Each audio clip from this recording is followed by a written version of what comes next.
Cloud. There we go. Oh, yeah, okay. Hello. Let's give a quick little roll call and then go on to just get back to this discussion. So first off, we have Nathaniel, W2NAF. Go ahead. Oh, thank you, Dave. Things are going well. I actually resubmitted my revised paper on Friday, so I've been working on that like crazy for a very long time, and I got it back today. I have a few technical things to address, but I'm starting to move on with my life and address other things. Uh, I spoke with Majid this morning. He's going to start working on fixing the Whisper Demon system I have here at my house and try to install some new ones at the University of Scranton. So things are just moving along. So back to net. Yeah, I was going to mention my wife fractured Yeah. her femur and we're back. She's back to taking the brace off and has to go to PT. So that's good. Yeah. Oh, that's great. So, that's really good that she's going back to PT now. Yes. And I there's one other really important Oh, announcement. sure. Yes, the magnetometer, Hardware X magnetometer paper has been accepted and is Yay. online. So I can put the link in the chat. So thank you to everyone who was co-author on that and contributed, and to everyone in this group. So that's been a long time coming. Dave Witten, thank you especially for all of your contributions, and thank you everyone. Oh, okay. Well, let's continue down the list. Let's see. So next on the list is Dave, KD0EAG. Go ahead, Dave. Oh, not a lot of excitement. Plugging away with uh, KA9Q web, dissecting it and documenting it so at least I understand the internals of it. And I'm making good progress on that, uh, almost to the point of making a little ebook or something that describes exactly how it works. That would presumably make it easier for other people um, to get it right. And it also helps a lot with understanding what's going on the local network or in any setting for with K9Q radio in general. So um, that's all. That's my excitement. Okay. And then we have Scott. He said that he's muted and sends his regards to the list. And next on the list is Clint, KA7OEI. Go ahead. Mm, I don't have too much to add that I didn't mention last week, so I'll throw it back to you. Okay, very good. Glad you're here. Next on the list is Dave, W6OQ. Go ahead. Yep. Good evening, everybody. I'm just here listening and learning. Okay. And then next on the list is Dave New in N8SBE. Go ahead, Dave. Yeah, hi. Pretty much same as last time. I'm just a fly on the wall here, just interested in what's going on, and maybe at some point I might be able to pitch in and help on something. Oh, okay.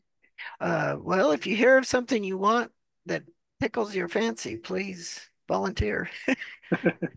Next on the list is Franco, K4VZ. Go ahead, Franco. Hey, good evening, everyone. I've been working this week on trying to get, I don't want to use bad word yet, my FPGA from the TRX2 connected via the Linux kernel. And the other thing I wanted to discuss that since Clint is here and Phil is here, this new idea from Pebble Denim, if it's worth or not pursuing, what they think about, especially the 10 gigabit fiber connection to the host, if it would be helpful. Back to you, Dave. Okay. And next, let's see. Trying to make sure. Oh, Bob, N5BRG. Go ahead, Bob.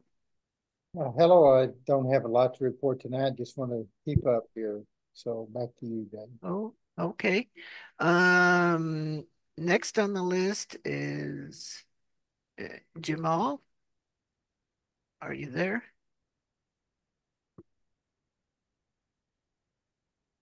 I'm trying to see where he is. Oh, I guess his mic muted. And next on the list is, oh, Jamal has two. So do you have a voice, Mike? Jamal? Oh, okay, I can see you, but your mic muted on the other one. Yes, I'm here. Okay, any comments? Yeah, Dr. Nathaniel, hi everyone. Yeah, Hello, everyone. I just, hello, hello. I just want to say that I'm very happy to join Dr. Patricia's class of physics 501, and she just wanted to say hello to you. I don't know if you can see her or not. Oh, yes. Dr. Patricia, Hello. can you salute? Uh, I don't know. Hello. Hello. So for those that don't know, Jamal, it's like 4 in the morning, right? Yeah, yes, the class starts at 2 a.m. Okay. See, Okay. I'm Well, just we'll continue with the list. yeah. Next on the list, we have Jay. Go ahead, Jay. Hi, I'm Jay Moriali, KD2ZRO. Um, your technical meeting is new to me. Been watching the HamSCI meetings on Thursday. I'm interested in amateur radio. Lately, I've been working with on a Raspberry Pi 4 with two software-defined radios, the RTL SDR and the Analog Devices Pluto, and I've gotten them to work on.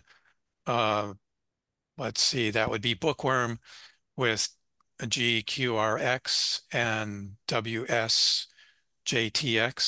And so I leave it on. And I guess my record today, it's weird. The last couple of weeks at night, I would get really good reception, FT8 reception on 40 meter. I have Mhm. just a little telescoping antenna, 1 meter long, no other amplifiers, just going right into the RTL. And lately, last couple of days, 3 days or so, it's 10 meters that gives me the best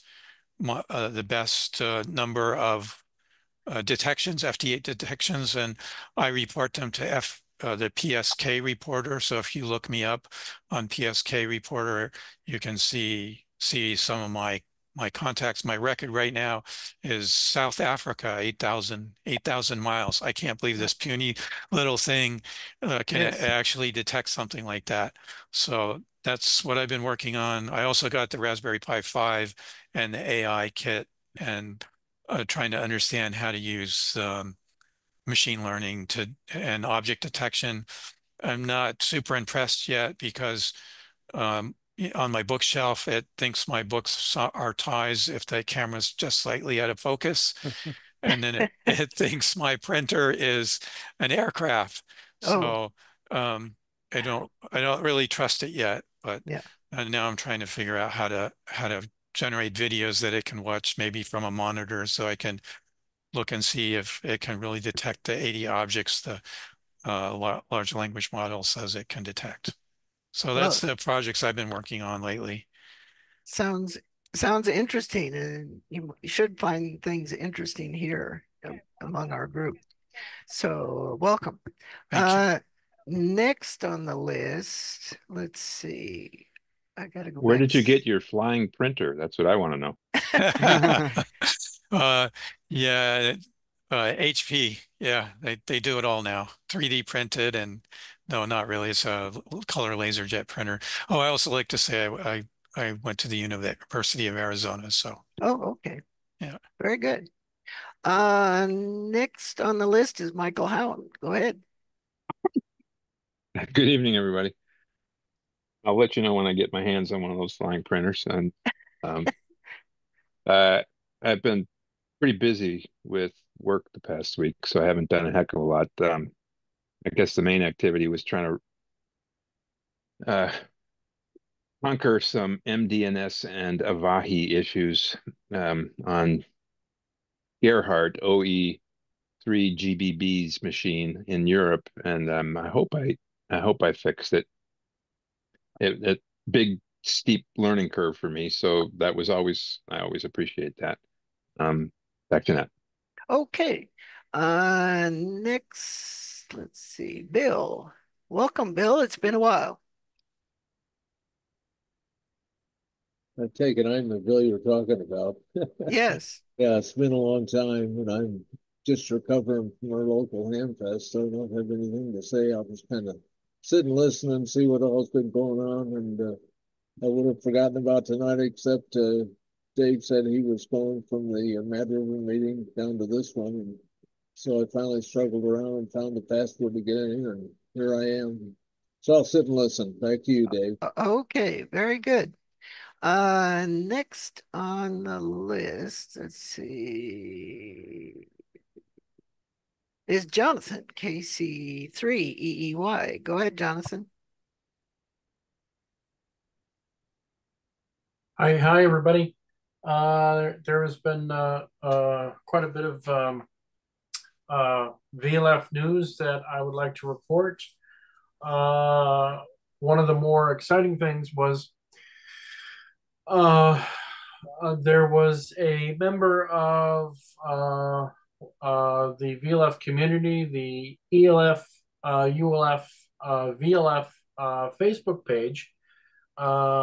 His name is Mikhail. He was a PhD student. Now has earned his PhD. And he was what he was doing was he was seeing VLF emissions that were related to seismic movement. This is an ongoing area of study, and because there does tend to be a link between VLF emissions and seismic activity, and it was actually quite impressive. And he actually came to me requesting help, advice on a VLF receiver and ways of data acquisition. So what I did was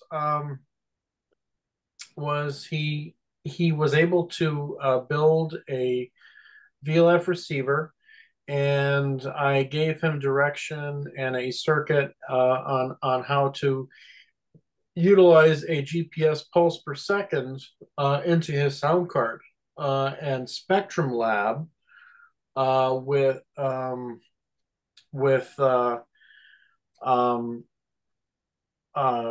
capturing the pulse per second for purposes of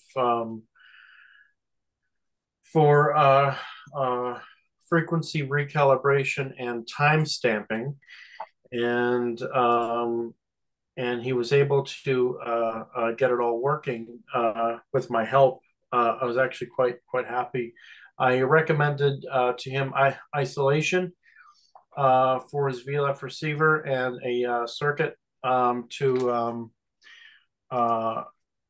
or a circuit to reduce the level of pulse per second signal into his sound card. And everything tended to work. His name is Mikhail, and this is his PhD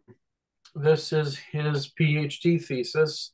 And I actually just got this notification this morning. I didn't even know. I knew that he was working on it, but I didn't know that he was able to successfully defend it. So it was really rewarding to be able to help somebody monitor the VLF spectrum using a sound card and a GPS pulse per second, ensuring that he has quality data, and he was able to use that data in earning his PhD. So congratulations to him.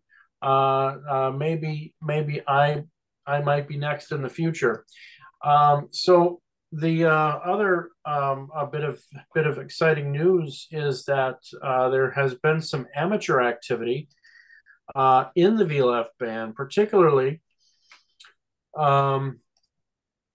with Burned DL3JMM. He is a frequent um, a frequent um, user of the VLF bands, and one of his transmissions. Whoops. Well, there we go. One of his transmissions was actually received at a location in the UK. This is so he's transmitting a carrier, and he's using GPS to discipline the carrier's frequency. So you could see this very narrow peak. So this was done. This was an integration of 5 hours at in 55.6 microhertz bins. Actually, quite small. So very narrow. But this is a really nice success. If you look on the VLF Natural Radio groups.io page, there's other users as well that have been utilizing the VLF band, other successful transmissions. Lastly, Nathaniel, if there is time, hopefully I would like to discuss a plan forward with working on the VLF systems. That's all I have. Back to the net. Okay, thank you, Thompson. Next on the list is Majid. Go ahead, Majid. Good evening, everyone. It's already third week of the semester, but busy there. I just finished designing and 3D printing a wind turbine blade with pitch control system in it.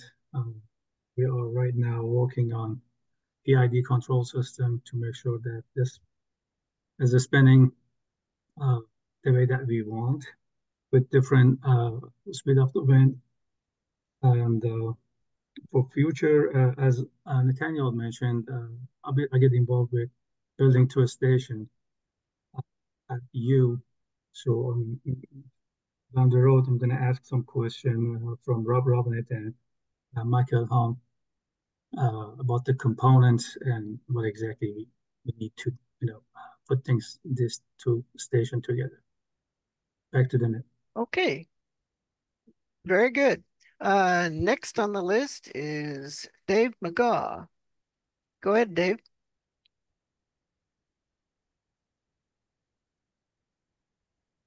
David, are you there?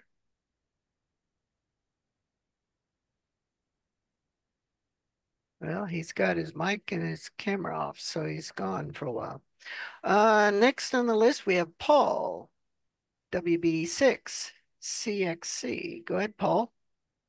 Yeah, good evening, everyone.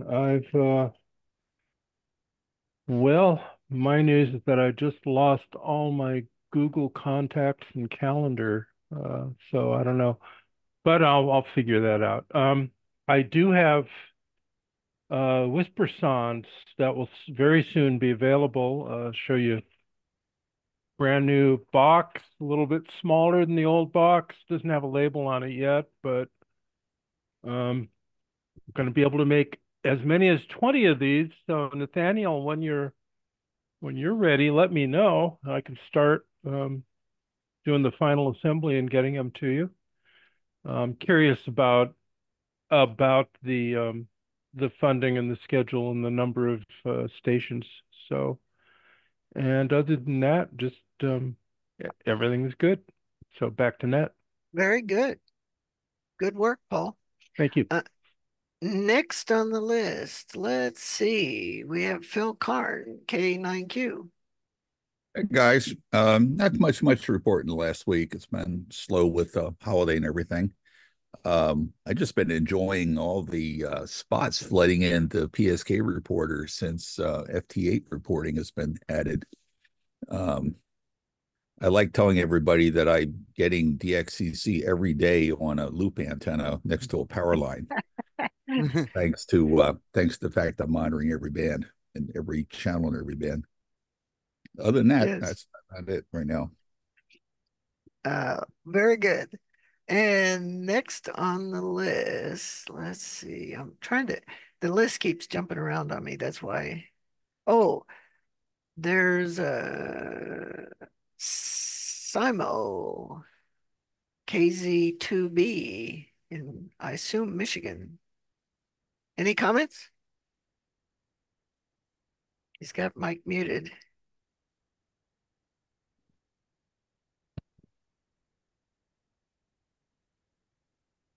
His mic can't Nope, turn on. not He able to left it in turn the on. chat. I was going to ask, has anybody heard from AAAK? He was a regular here, and Yeah, I this haven't heard summer, from him. huh? I have not. Yeah, you're right. And been trying to figure out what's going on with him. If anybody knows, he's north of Detroit somewhere in Michigan. So if you know anything about him, please pass it on. Next on the list is Rob Robinette. Go ahead, Rob. Are you sure? There isn't somebody ahead of me? No.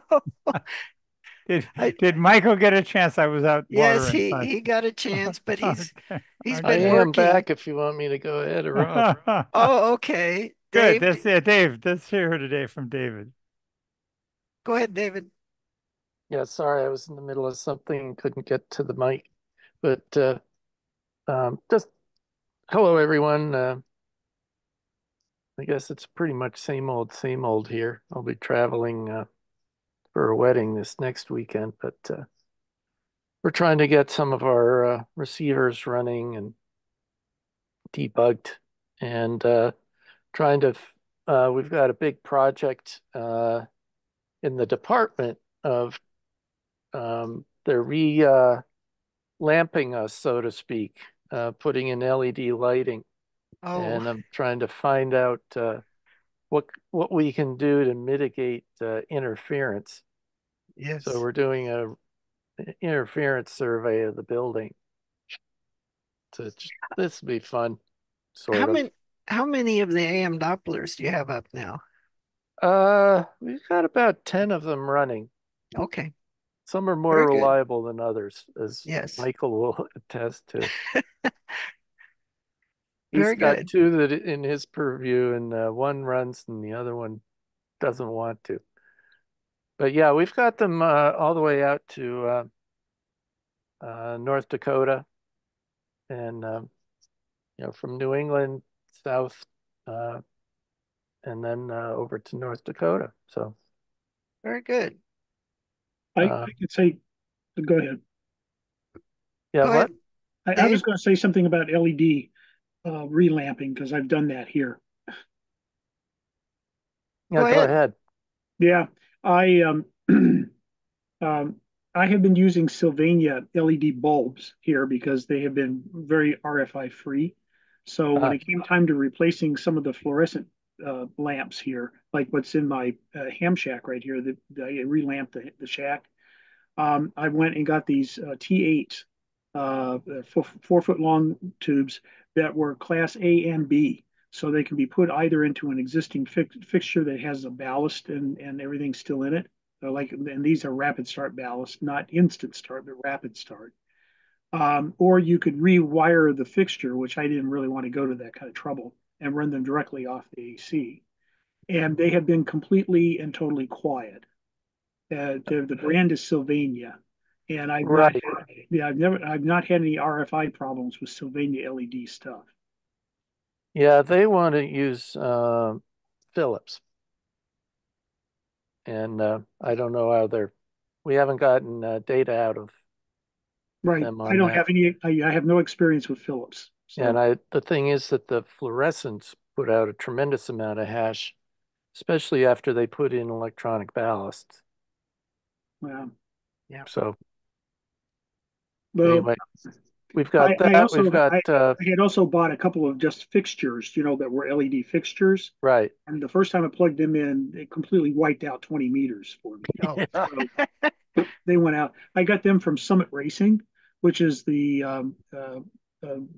host, if you will, for DX Engineering there in Ohio. Right. And so I was down there for a DX Engineering shindig, and I noticed they had these things on sale in the Summit Racing area. So I asked the guy, I said, "Are these things RF quiet?" He goes, "I don't know." Yes. But they were on sale for like about $20 a piece. So I thought, well, I'll try them out. But it turns out they're not.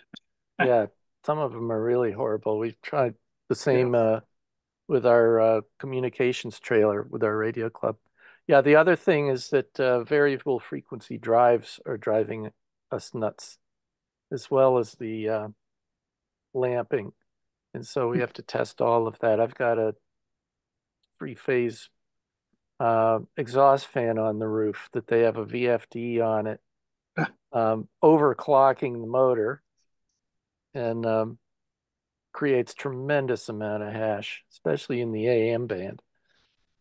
But yeah, what's annoying is that everybody builds things to FCC-A, which is assuming that nobody uses radios around commercial or industrial building. It's like, Right. no. Well, these are labeled FCCB. Yeah, excellent. Well, that's actually thank you very much. That's very useful because we have not gotten that out of Philips. Has anybody kept track of the topology of circuits being used for LED bulbs? I mean, the Yes. big ones you have. Who's that? Yes. So good news. They're not as bad as they used to be because until most of the cheap replacements around the house weren't so cheap, and they used frequency. They used buck circuits in them. Nowadays, they use just a crap ton of LED elements in series and use just simple current limiting. So there's no switching, no nothing on them. That's what I was going to say. Yeah, these use these long series yes. strings with I think a capacitor to current limit. Well, they don't even do that. They use a bridge rectifier and like be 4.7 mic or something to make it so they don't flicker as mad. But in series with the LEDs, they have just a chip that is nothing more than a simple current limiter. That's all it does. And what you do is you pick the LED current so that, I mean, the LED, the stack up adds up to just a few volts, maybe 10, 15 volts lower than your rectified peak voltage. And you get nearly the efficiency or about the efficiency if you do of a switch converter. But that also explains why if you were to put them on a variac, you don't have to lower them very much before they go out, just immediately out with a brownout.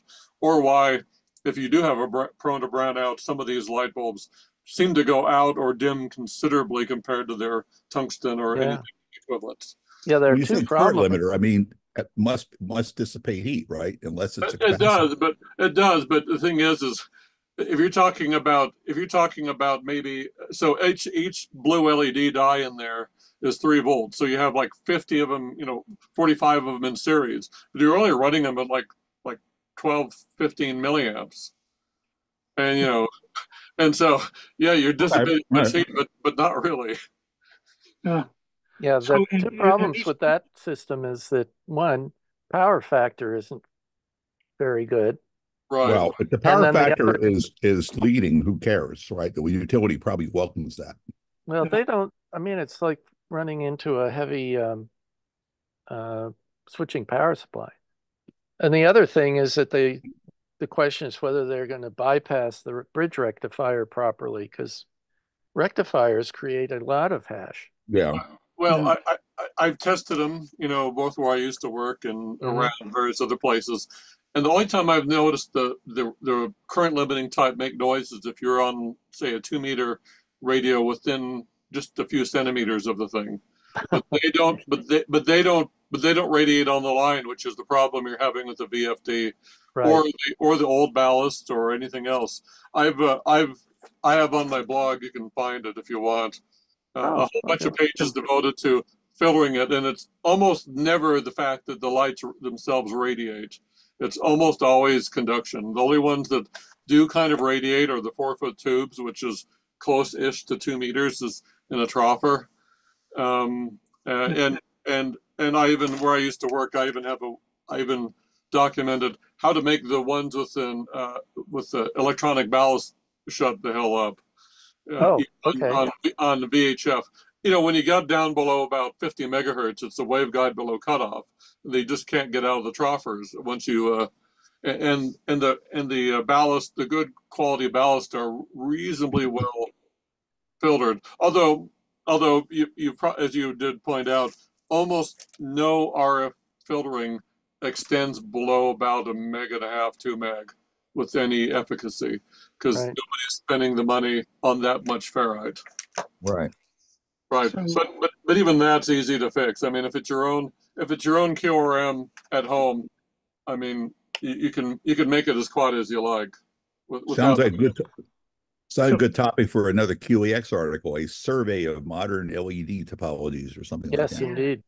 Yes. Well, yeah, or for the fact that there are hundreds of brands, but the cheap ones. The good news is the cheap ones really don't cause RFI on HF. Right. And yeah, I mean that's the thing that I found. Yeah, because they're too cheap to have any kind of switching power supply in them. Yes. So a couple of things I forgot to mention about these Sylvania tubes that I used. These are the fancy ones that have a little slide switch on the end that lets you choose from 4 different color temperatures. Mm-hmm. And I thought, boy, that's probably going to be a problem because it must be RGB type LEDs. Nope. I don't know what they're doing they have 2 sets of LEDs. They have cold white and very warm white, and all you're doing is switching a thing that biases how much current is going through each series string. I have some of those here. It's simpler. They're cheap, so they're simple. But that's all they do. They have totally independent strings. So if you like super cold or super warm, it's only using half of the LEDs in either case. Right. The other thing I found out was I tried to put these in the laundry area, and there are some very old fixtures in there that date back to when the house was built in '54. As a matter of fact, when I looked up these fixtures online, they were made in the late '40s. They probably have starters in them, right? Yes, they have starters in them, and these LED tubes won't work in them at all. Yeah, I mean, it's been a while since I've seen a fixture with a starter in it. So, when was the last time? When was the last time a going cheap was actually the right thing to do? Right. Well, should we let Rob give his talk? Yeah, I'll just quickly, anyone who has some insight on that, if you could send it, you can send it to me at n1hac@arl.net. It'll get to me. Insight on what? On the LED noise and such. Oh, okay. Like is your blog easy to find, Clint? I can put some things in there, but as I've told other people, Corcom power line filters and their equivalent are your friend, because I'm not going to get them to buy those. Oh well, yeah, that's the. He's at the university. Yeah, I know. Plentiful and cheap at flea markets and flea markets. But you're right. But Philips is a good brand, and I would have reasonable faith that they won't be god awful at HF. Yeah, I'll give them a. I use Philips at the house, but that's designed for home use. Right. But the thing is, heaven help you if you're interested in anything below 2 meg. Yeah, and the tubes that they've pointed us to up to this point do say FCCA.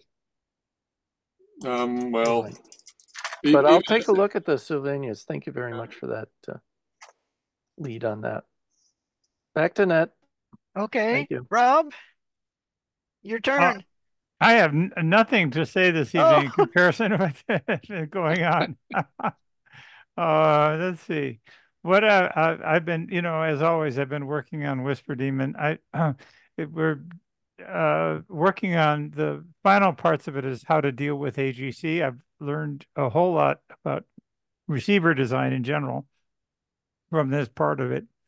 And so I have published a version that I think does a pretty good job of setting there are two stages of AGC, and I think any receiver design, that's the gain that you put in before the analog to digital converter, and then the gain that you implement after it, after you demodulate. So Phil has taken care of I think very well in the RX 888 has really taken care of the RF gain ahead of the ADC. I don't think it overloads much at all. And I've been working at various strategies to deal with the gain in the demodulation stage. So apart from that, I'm going to go turn my attention to antennas and KFS. Any of you who use KFS, we upgraded our internet connection now. So it's at the moment 100 gigabit bidirectional going to a gigabit. And so I think that's freed us from a lot of previous problems. And if any of you want to listen on the West Coast, I think not only is it the most sensitive site, but it's also the easiest, has the best internet connectivity at this point. So that's mostly my activity right now. So I'll send it back to the general. We can get on to general discussions. So back to Net. Okay, well, with that, we're done with the roll call and open for general discussion. That sounds great. I know Jonathan and Paul were interested in talking about, I think, plans and deployment. Yes. Yeah, just wondering what schedule and quantities and requirements and all that. Receivers and transmitters and anything else. I guess that's a really good question. So, the short answer is, let's see, how do I go about saying this? Okay, the grant was awarded. Yeah, so the grant was awarded. So, I think the official start date is January 1st. Of the grant. And I think the way it works is we are allowed to spend starting 90 days before the grant start date. So that's about 3 months before. So October, November, December. So I think October 1st, we can officially start spending, provided that I have permission from my administration to do so. One slight complication is that the NSF did reduce our budget by 10% of what we requested. So there's a little less money than we had hoped. It's not, it's a 10% of a $200,000 budget of a $2 million budget. So so all of the institutions participating, we all got a 10% cut. So what we need to do is each of the institutions, we have to get together and we have to basically do a rebudget and say, okay, how do we make this work with the slightly reduced budget? This should be doable, but I think we really should. I need to make sure that all of the PIs have a budget in place and are on board with everything before we go ahead and start spending. I have not had a chance yet to start kind of refactoring my budget. I imagine I'll be shaving it in various areas. One way I don't know if that's going to mean a reduction in the number of sites that we're installing things at. I don't know if that means that we're going to say that the per instrument the amount we have to spend per site per instrument is going to go down a little bit, or a combination of the two. I kind of have to work out those numbers and see where I am able to cut. So that's kind of where the spending and that is. And then the other part of it is we need to work with Gary McKeaton. Gary has started identifying places that we're actually going to place these things. So we need to touch base with Gary again, see how he is with identifying sites. We need to come up with a full list of sites, and then we can go ahead.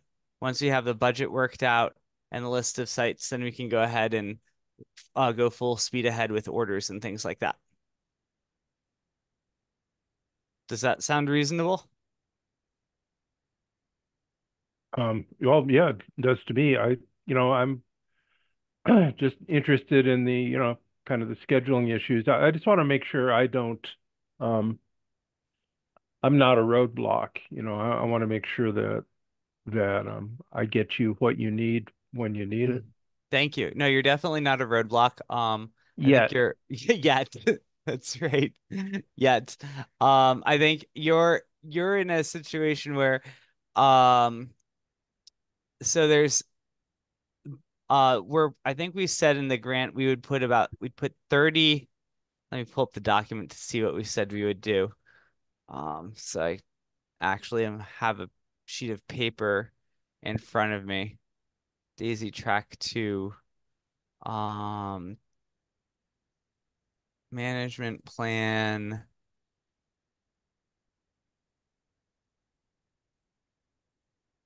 Mentoring. Project summary. There we go.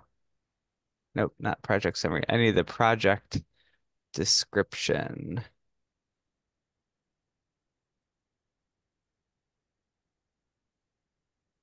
Budget justification. There are a lot of papers submitted. Here it is. Project description.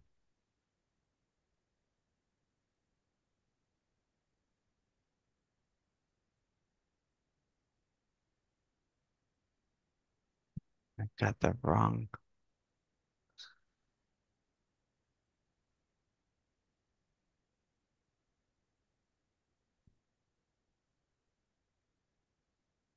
Okay, if I open with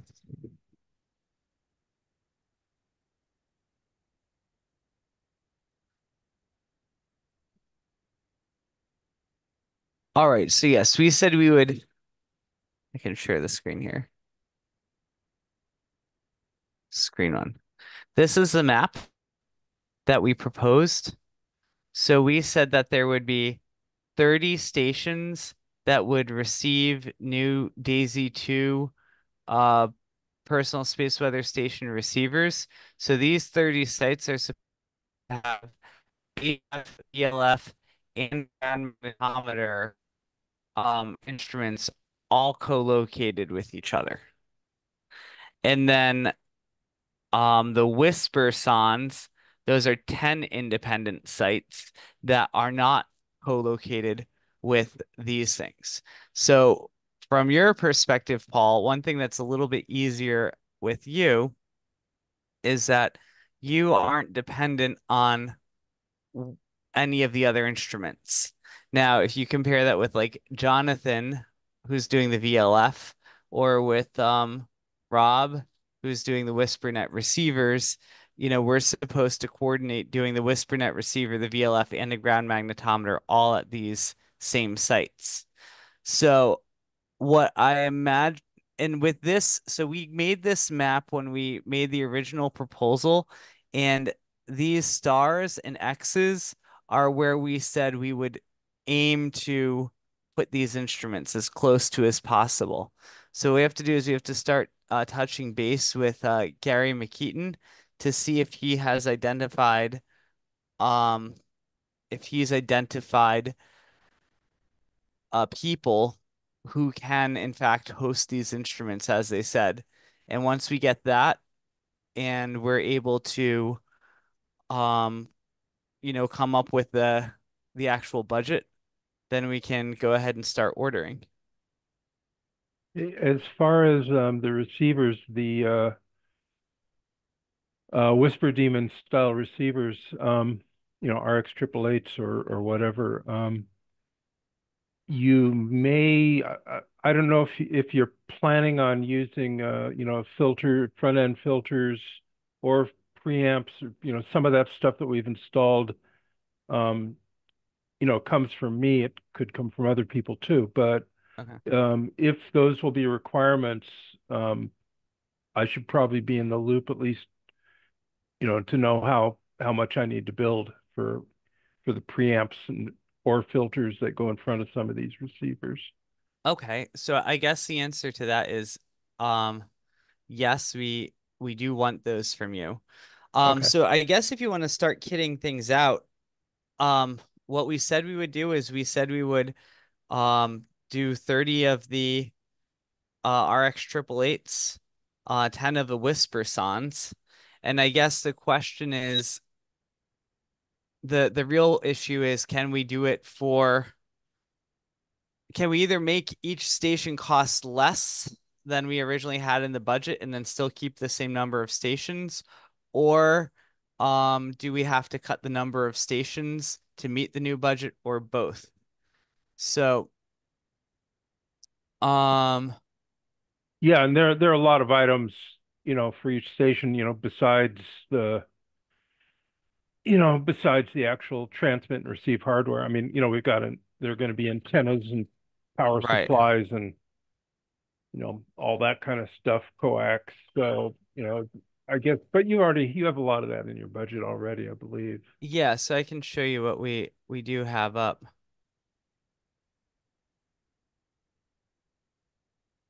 Um, I'm not signed into my Adobe Acrobat on this computer, so I have to make sure I open it with the reader. Right, so this is what we have budgeted for each station. So like we allocated, Yeah, I remember we yeah, went over at least a lot of this. yeah. So I Okay. mean, I think we padded the budget a little bit, so we might be able to still make things work. What I Yeah, would, it would be good to review all that and yeah, maybe look at alternatives too if hmm necessary. yeah, I think we're going to have to do that, for sure. But so we're talking about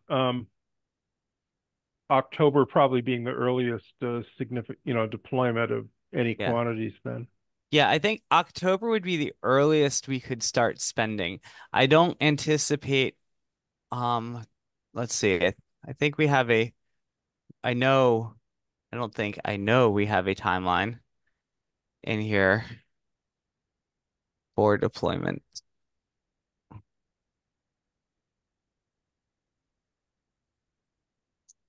and timeline.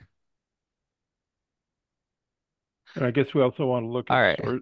sourcing and kind of packaging. We were talking about, possibly having Tapper be kind of providing a kit rather than your guys having to buy the pieces individually. I don't know where we stand with Yeah. that. If it sounds kind of convenient to me, but um, We Yeah. So it, we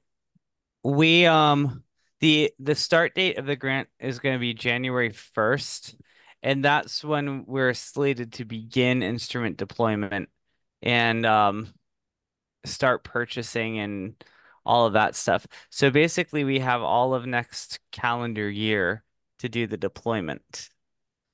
So I certainly want to get going on this beforehand. Um, but I do have a number of other deadlines that I have to get to before I'm even able to like rebudget this. I'm still, sure. I mean, but I guess yeah, there's no like solar eclipse deadline yeah, looming that yeah. gives us a hard date to go for. No, I imagine over the next month or so, my tenure dossier is due like middle of October, and over the next month or so, I'm going to be working on redoing this budget, getting together with the other PIs, and then making sure. And I'll be in touch with you. I'll be in touch with Jonathan and with Rob and Majid and other people involved in this to make sure that we have all of the budgets properly allocated and people have a more clear timeline. And Are there sufficient Nathaniel, magnetometers? excuse me, Nathaniel, we'll be having a TAPR board meeting. So if you could have what you expect out of us, I could pass that on. Okay, when is your TAPR board meeting? Sometime this month. Okay. That sounds good. I But can just work. as far as what you want George to put the store to Okay. have available, Okay. we can get those up and make them available. Okay. Yeah, that would be really good. So because ideally these numbers here, those 30 stations that the grant is buying, those are just 30 stations that the grant is buying. That doesn't preclude other people from Yes. installing these things. So yes, ideally, if the Tapper store could kit up additional ones so that people who want to fund them themselves are welcome to do so and also contribute. Yes. Are there sufficient boards magnetometer boards that Scotty designed on hand to meet the need, or do you need a new batch? The things have changed. The pricing on the modules has changed. Actually, the form of the modules has changed a little bit. The magnetometer modules, anything related to that, please let me know if there's anything I need. Okay. Especially from Nathaniel. Would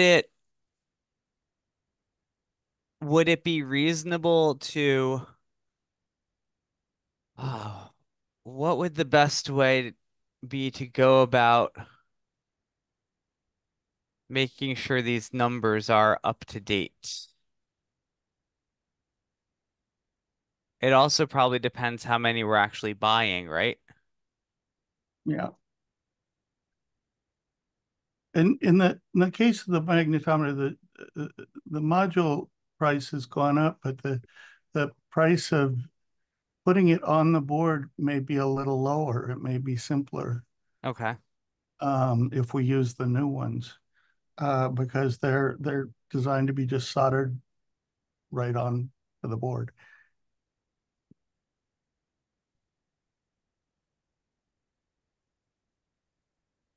That sounds good. Yeah. But that won't work with ones that Tapper has had on hand.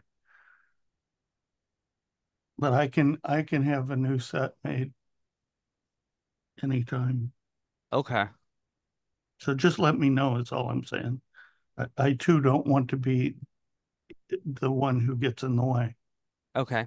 Let me look at the budget again and see how I think I can descope it appropriately. And then let me touch base with Gary and then we'll come back, I guess, and try to get this all worked out.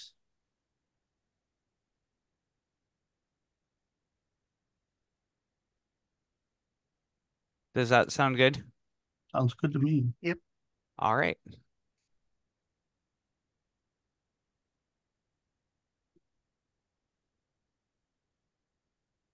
Yeah, just if you want something from me, just make sure that I'm in the loop on it because my mind will wander to other greener pastures if you don't. Okay. Like, That well, that sounds good. I will make sure I do that. Um, yes. I've been trying to still trying to wrap up this other paper before I get to finishing up on get to rolling on this. So I really haven't gotten my mind into getting going on this new grant yet. So I just know that it's there and I know that we have to rebudget. Yeah, understand that. Yeah. Yep. So that's kind of where my mind is.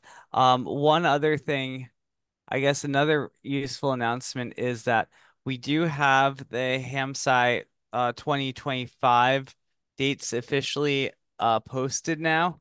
We just have a placeholder website at the moment, but it will be March 21st through 22nd at NJIT. So more information will be coming soon, but I know that the rooms have been booked and Gareth and Hyomin are going to be hosting the meeting this year. So, uh, they're actually the ones that are applying for the grants and kind of taking care of the management of it this year. So, that is in process. They applied for an ARDC grant that went in last Friday by the deadline. They're working on the NSF grant now, but you can at least mark your calendars right now that it will be March 21st through 22nd at NJIT.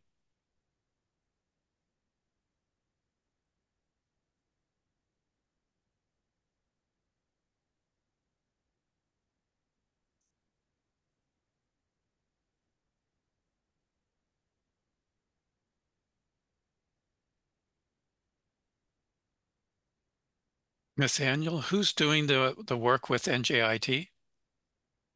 I'm sorry, what do you mean who's doing the work with NJIT? Who's doing all the coordination with NJIT? Is it Uh, someone there?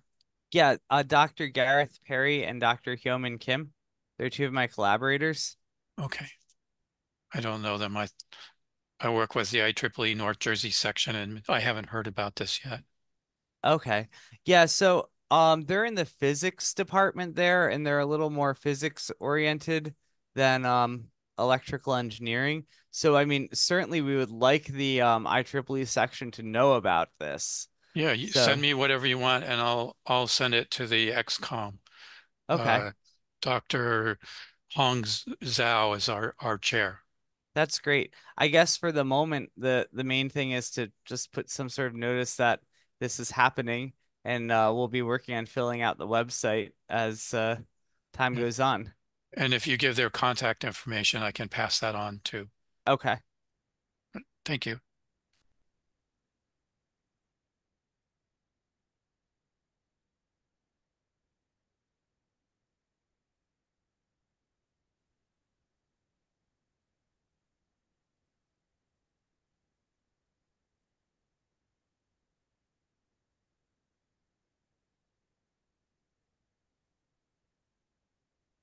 Don't everybody talk at the same time.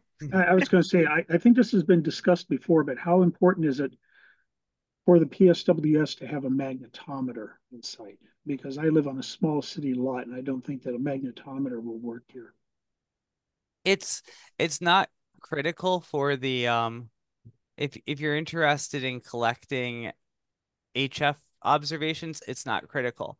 But for the NSF grant, it is part of the site selection that we're prioritizing sites that are able to host all three instruments.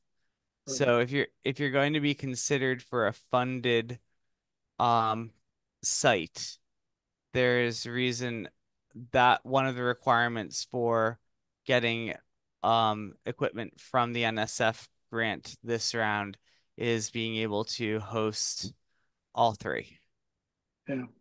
And so what's the required space around the magnetometer that's supposed to be free of those metal objects and conductors and stuff? I think it's roughly 100 to 300 feet, probably. Yeah. we're, we're on a small quarter-acre lot that's on a corner, so Mm-hmm. backyard's filled with our garage. Yeah. It comes in from the side street. It's a lot. Uh-huh. And then the entire lot is like what, 105 by 65 or something. It has a lot more to do with moving Yes. iron rather than anything that static. And since we're taking samples once a second over long periods of time, um, I'm not aware that that's been a big problem, but I could be wrong. So moving cars in and out of the driveway, that'd be a big piece of iron. Well, yeah, but whether that happens often enough or takes long enough to go from start to finish, to really impact the data, it's uh, hard hard to be sure. Hmm.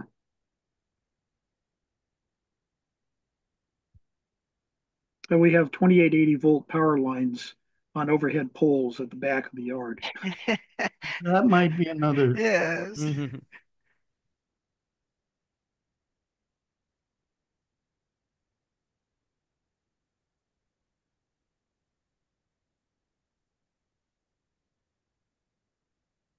Yeah, that could be tricky. Yeah. But I think we'll be in uh we'll be in touch with Gary McKeaton and see how we're doing on the site selection for this. And we'll work on rolling out a plan for how we're going to get this equipment out to people. Yeah.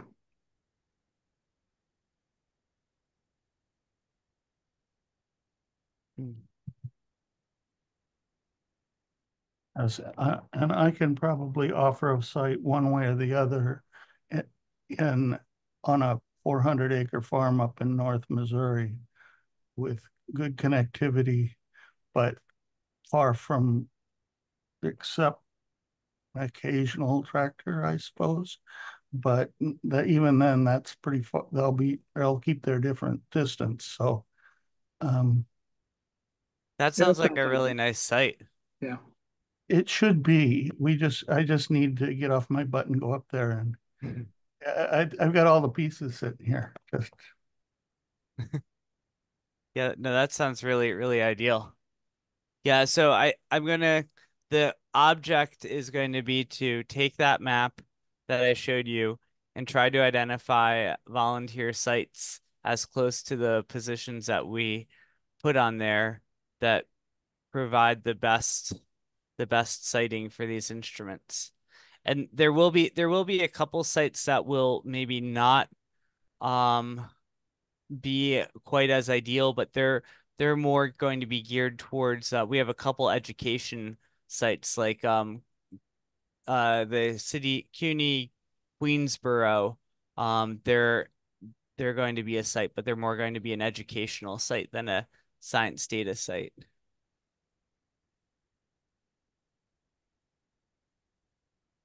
I'm very excited about this, so I think it will be really good. And I'm uh Rob, thank you, and Michael Howen, thank you for working with Majid on um, trying to get these stations running at Scranton better. We'll try to get those operational. They stimulated me to write up a wiki page on how to set up a Whisper Daemon Linux server. Yeah. So that's the first stage. But there's a whole there's a series of I do it all the time, so I know all these steps. But there's a Yeah. lot of magic incantations that you need to go through to make these things work reliably. And Yeah, that's great. We really need that written down because I'm getting a lot of requests from people. How do I install one of these? Where do I get all the parts? And so far my answer has been, oh, here's my friend Rob and Michael. And yeah, I'm flooding your poor guys' email boxes. Well, And so haven't got many of those yet, but I decided that obviously there's a tremendous lack of documentation yeah. around Whisper Daemon and the Whisper Daemon Grave system.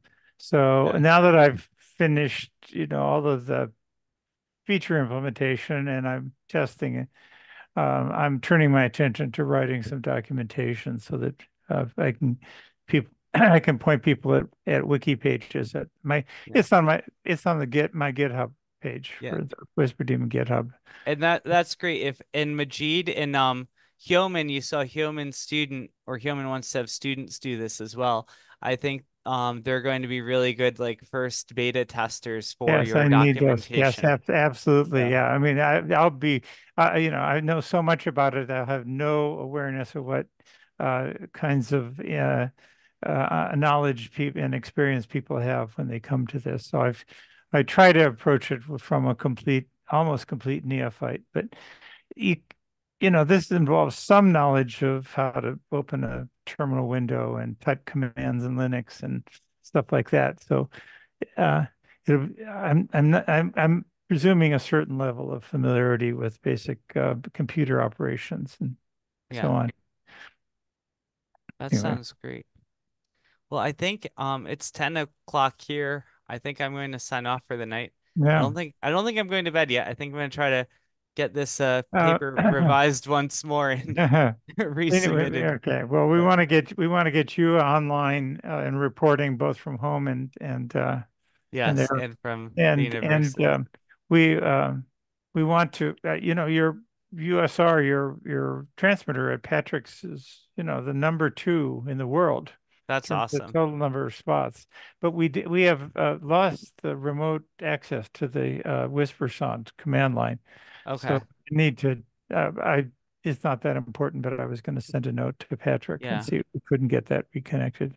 I'm I've so I've been thinking about this remote access situation a little bit, and I've been looking at these devices called Pi KVMs. Have you seen those? No. Okay.